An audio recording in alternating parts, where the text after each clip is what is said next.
La politique en temps réel sans montage. Vous voulez savoir ce qui a vraiment été dit? Abonnez-vous maintenant. Surveillance et Technopolis, plus de 200 exposants et 300 délégations se rassemblent ce week-end à ce véritable marché de la mort qui est le Salon du Bourget, l'un des plus importants salons d'armement au monde. Le NPA participera à la grande manifestation contre le salon le samedi 21 juin et au village anti-guerre qui se tiendra à Bobigny tout le week-end. Nous nous mobilisons notamment pour dénoncer la présence des entreprises israéliennes en pleine guerre génocidaire. Les précédentes mobilisations ont conduit à l'absence totale de stands israéliens qui devaient être présents au salon Eurosatori en juin 2024. À l'ouverture du Bourget ce lundi, les stands des entreprises israéliennes qui présentaient des armes offensives étaient bâchés. Si nous nous réjouissons qu'Israël ne puisse pas exposer ces armes dont les autorités font la publicité comme étant testées au combat, cette décision symbolise toute l'hypocrisie de notre gouvernement qui continue de soutenir le droit à Israël de se défendre et continue de poursuivre et condamner les militants et militantes de la cause palestinienne. Les récentes révélations du média d'investigation Disclose confirment que la France continue de livrer de manière régulière et continue, depuis octobre 2023, du matériel militaire à l'État d'Israël. Alors que le génocide en Palestine s'amplifie, une mobilisation contre ce salon est un moyen d'agir contre la complicité active de l'État français et en solidarité avec les Palestiniens et les Palestiniennes. Cette mobilisation porte aussi le refus de la rhétorique guerrière de ce monde capitaliste qui s'accélère partout et repose sur l'accélération d'attaques politiques et sociales des classes dominantes. En Europe, le projet Rearm Europe propose d'investir près de 800 milliards dans le réarmement européen d'ici 2030.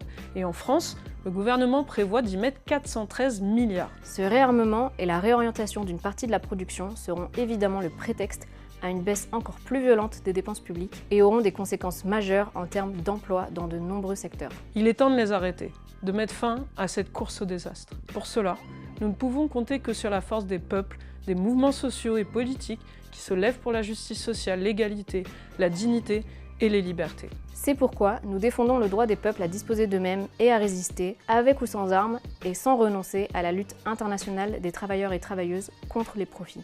La mobilisation contre le Salon du Bourget est l'occasion de rassembler toutes celles et ceux qui veulent dire non à la guerre, mais aussi non au colonialisme. Pour notre part, nous le dirons avec force, tout en reconnaissant au peuple opprimé le droit à la résistance armée. La solidarité est nécessaire avec celles et ceux qui combattent pour leurs droits, leur liberté, leur autodétermination. En Palestine, au Congo, en Iran, au Soudan, en Ukraine, au Kurdistan, au Sahara occidental ou encore au Kanaki.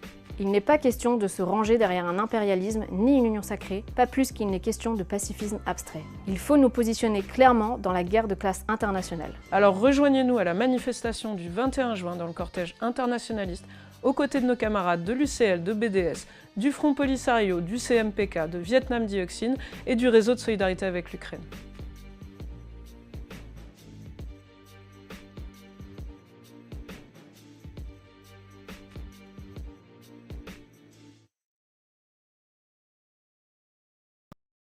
Regardez cette vidéo. Ce que vous voyez ici est un projet citoyen créé grâce à l'engagement de personnes qui croiraient vraiment en une politique transparente et une documentation fiable. Si ce que nous faisons compte pour vous, soutenez-nous, partagez nos vidéos et aidez-nous à toucher le plus de monde possible. Nous croyons que seul un engagement commun peut rendre la politique plus claire et plus honnête. Si vous trouvez une erreur dans nos contenus, faites-le nous savoir. Ensemble, nous pouvons corriger l'imparfait et créer un espace pour un vrai dialogue ouvert. Ensemble, nous pouvons faire plus. Ensemble, nous pouvons changer la politique pour le mieux.